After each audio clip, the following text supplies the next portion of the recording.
Hi, everybody. Good morning. Thank you, Tom, for the warm welcome. You know, there is a saying that rings true for all of us. You find your passion and you find your purpose. And I am delighted today to speak about a subject that I am very passionate about, which is inclusion, which may be a little bit different from some of the presentations that you've heard today. And it's a subject, indeed, that Microsoft is very passionate about. As a woman in leadership, and also a mother of a toddler and a very tired one, I am grateful that I work within a culture which embraces ideas, everyone's ideas. And it's when more voices are heard that better decisions are made. But when we think about inclusion, you know, Microsoft is very much still on a journey. And that journey starts with reminding ourselves, you know, why inclusion is important. And that journey starts with you, with all of us. You know, we all possess identities which inform the work that we do. How does who you are impact how we see the world? Are there assumptions that you hold as truths?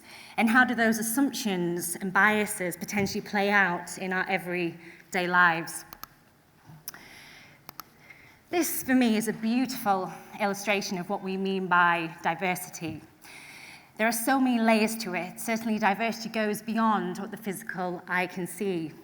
And those layers are going to continually expand. Because let's just level set and think about the world that we live in today. Around 55% of London is multicultural, and it's estimated by around 2055, a third of England will be. Manchester, home to over 200 languages spoken. And in fact, the percentage of lesbian and gay people is higher than the English national average. There are 1 billion people in the world that are living with a disability, both visible and invisible. That's around 14% of the world, so that's pretty staggering statistic. And in fact, in some countries, such as Australia, that's as high as around 40%. I'm going to double click a bit further into this. What else do we know? There's been a 100% increase in the number of Black Africans in the UK in the last 10-year span.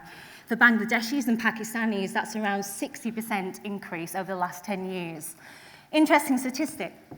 Immigrants, you are 3 times more likely as an immigrant to be entrepreneurial than British-born. What else do we know? Women, it wasn't that long ago that women weren't considered to have viable careers, but actually, when we think about the impact of women, you know, women are estimated to have a discretionary income of around £20 trillion worldwide to the global economy. And they are certainly driving the bottom line for countless companies. The number of women-owned businesses has increased at twice the rate of all other new businesses. Finally, again, you're 28% less likely to be employed if you have a disability in the UK. And thinking about it, you know, the collective spending power of the disabled community is estimated at around 249 billion to the UK economy, known as the Purple Pound. Yet there are brands out there who still do not know how to accommodate for disabled customers. If a true representation of all ideas, people, and thinking were included in the workforce, you know, how different would our world look? To truly harness the power of diversity, we need to create inclusive cultures. You know, think about it. There's no point having all voices present, right, if there's no mechanism to allow those voices to be heard. You know, D&I isn't just something which we talk about and is important, you know, and pretty top level. It's something that we actively need to drive and activate. So this at Microsoft is the framework that we've anchored on to really bring our mission to life. Inclusive culture drives innovation to create inclusive products, and inclusive culture and products fuel our ability to execute on inclusive marketing. So let's start with culture. You know, I won't dwell too much into these statistics, right? But, you know, the more diverse our world becomes, it becomes even more critical to see and view your business through a diverse and inclusive lens. Some of these statistics here, it really does lead to mind-blowing shifts in what employees feel that they can do to come to work, to be their best selves, empower them to achieve more. But what does an inclusive culture look like? Right? How do we actually know that we're doing it day in, day out? I want to share with you at Microsoft, we've been very deliberate about this over the last sort of 5 or so years with our CEO, Satya Nadella. And at Microsoft Advertising, we were asking for guidance as a management community about how to really activate inclusion in our everydays.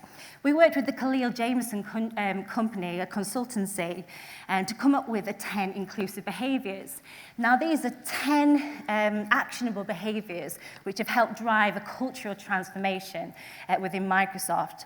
These have been game-changing for me as a manager because, I finally have the language to be able to articulate when inclusion isn't happening and really hold myself and my team accountable.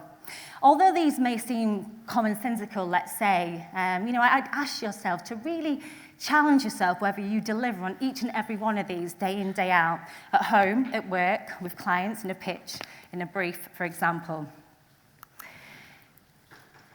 The results are pretty obvious. An organization which is more thoughtful of one another and which is empowered to achieve more.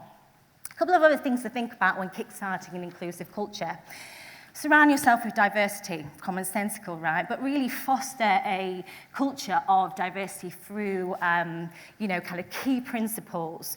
Create metaphorical and physical spaces of people of similar backgrounds to come together. Deliberately include so you don't accidentally exclude. And I think the key here is being intentional and deliberate about it. Seek diverse points of view. Work with vendors and partners and ask them to emulate your aspirations in the D&I space. And if you are a manager or indeed any leader within your businesses, I truly believe that in order for employees to feel comfortable coming to work and being themselves, you yourselves also need to connect with your employees on an appropriate personal level. Again, the results are pretty astounding, and it helped us develop a product like the one I'm about to show you, which is the Xbox Adaptive Controller. So the Xbox Adaptive Controller was actually born out of a Microsoft hackathon. Hackathons, essentially 23,500 employees and developers come together, experiment, brainstorm either ideas and bring them together. This hackathon team actually worked very closely with the accessibility community to try and understand the challenges that different able-bodied gamers have. And the result is this, okay? You see the Xbox controller in the bottom right-hand side. As you can see, it follows a similar aesthetic to the ordinary Xbox controller, but it has 2 very large pads here, so it's easy to activate and easy to engage. Tons of customizable functionality here. There's a large number of ports to be able to plug in external accessories, such as thumbsticks, triggers, external buttons, for example. And we didn't just stop there, right? What about the packaging as well? With a single pull of a loop tab, the package is able to activate and open from all 4 sides. And who wouldn't want any sort of packaging like that, right? The other thing to think about is when you design for one, you design for all. Studies have actually showed that the gaming community is an aging population, right? So dexterity and mobility are considerations for an older population. So as well as designing for the different able-bodied community, we were able to design for people who may have mobility issues as well. When we think about inclusive marketing, our CEO says that all our marketing should be inclusive and all our touch points should be inclusive. But what do we mean by touch points? The ad I'm about to show you, actually for me, really brings to life how a community of people were able to solve for their exclusion through a shared hobby, through a shared experience, which in this instance is gaming.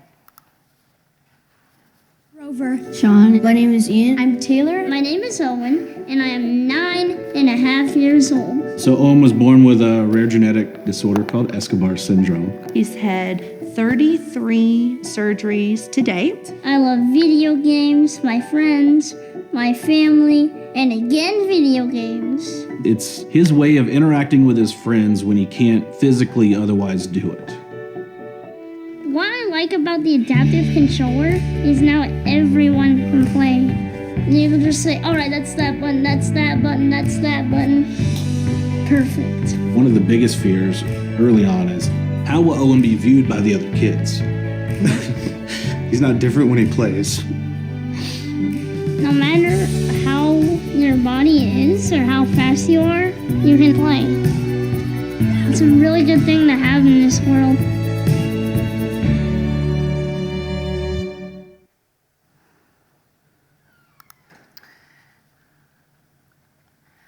Inclusive marketing, then, is defined by creating products, services, and experiences that reflect the vast communities and people that your brand serves. You know, to be able to tell relatable stories, it's really important that you show deep empathy and consideration with the community that you're trying to reach. I think it's about identifying how we exclude people from experiences, products, and services, and building products that include them. You know, it's not just a good cause, right? It's actually great for business. An example I wanted to show you was Fenty Beauty, Rihanna's Fenty Beauty, who recognized an exclusion and were able to innovate for big-time business impact.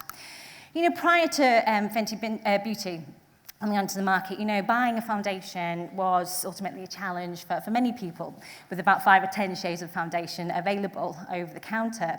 But what Fenty sought to do was actually design for all, and brought to market first 40 different shades and then 50 different shades of foundation, because they saw an exclusion as an opportunity.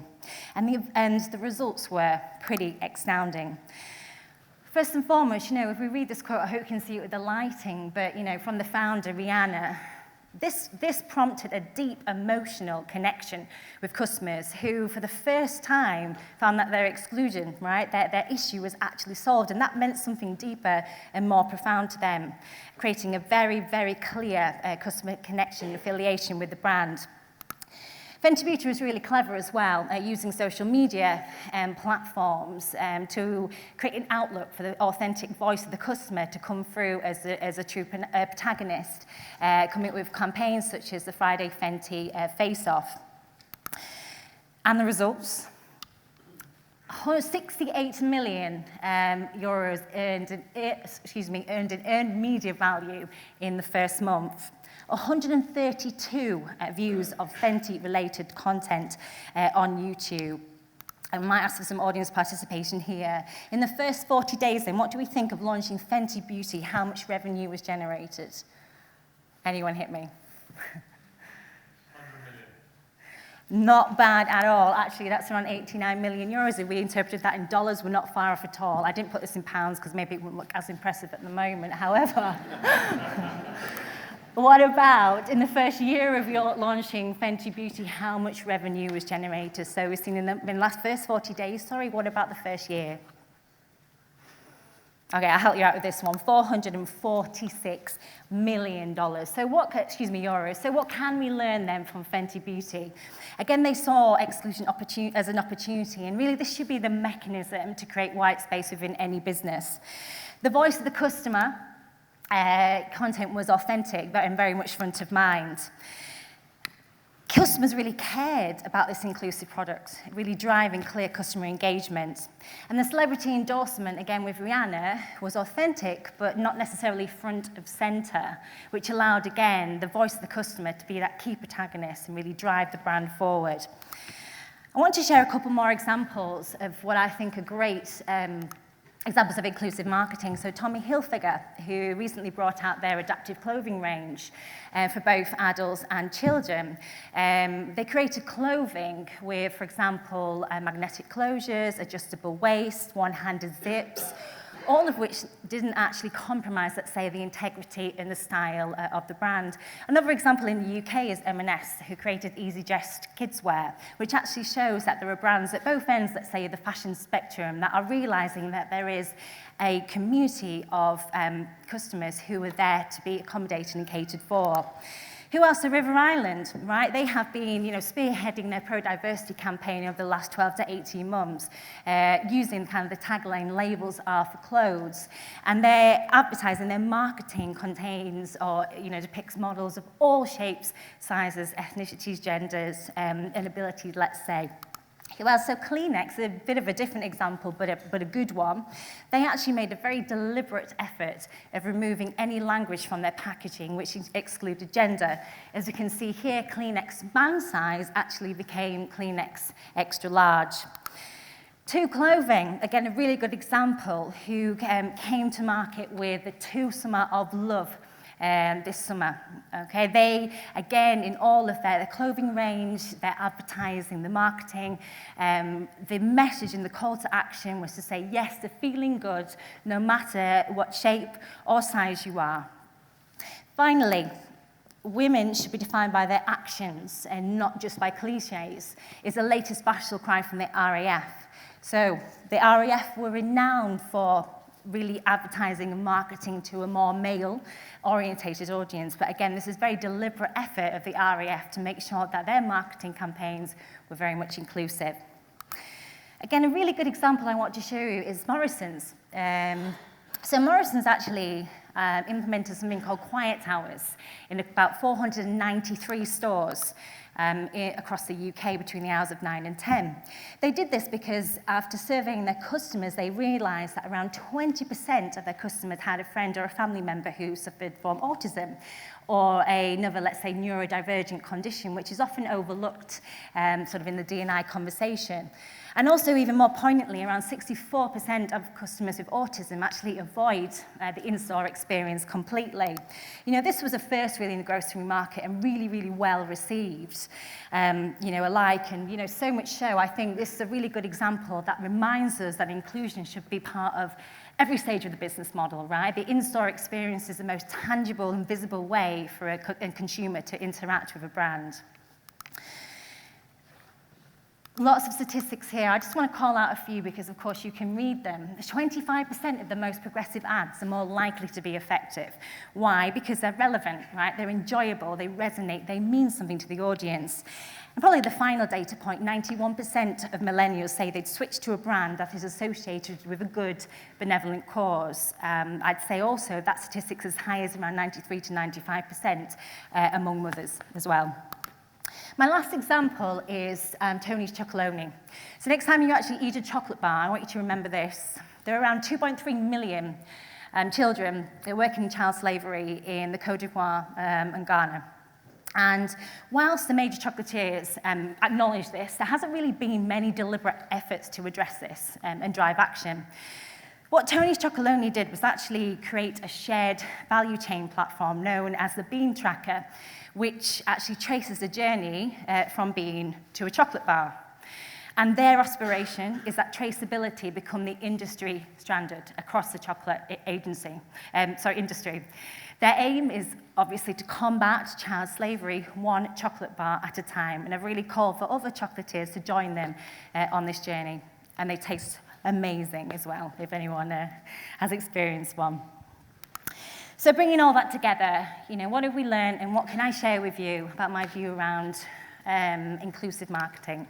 The first one is, you know, a natural synergy. You know, making that synergy and that connection between the brand and the cause really, really obvious, and making that a natural extension of the brand's mission.